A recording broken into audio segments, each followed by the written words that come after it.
في مستر علاء عندنا هو كان بيتفنن في تعذيب الطلبه. كان مدرس دراسات، كان دايما بيحب ان ما حدش يعني ايه كلنا نبقى جايين عاملين الواجب وبتاع. واحد نسي ان هو يعمل الواجب بتاعه، ماشي. كان عقابه مش زي مدرس تاني ان هو اخره اقصى حاجه يضربك بالعصايه مثلا، لا هو كان بيجيبك بره الفصل مش تبقى عبره بقى لاي حد معدي، تمام، وبعدين يروح مقعدك على بطنك.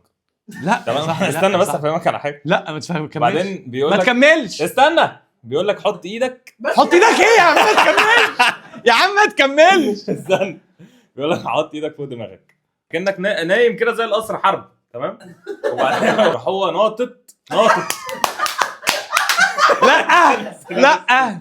لا مش استنى، هستنى لما تجيب عيال. ما تكملش يا عم. نط على ظهره ومش برجليه، هو بيعمل كده يروح نزل بروحه. يا ابني ما حدش شايفك وانت بتنط، قولها ببقك.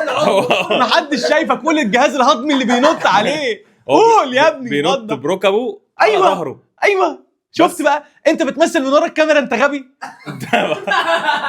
بعدين لو هو حس ان هو ما اتوجعش، فاهم، فراح هو ليه بيسيب جبات؟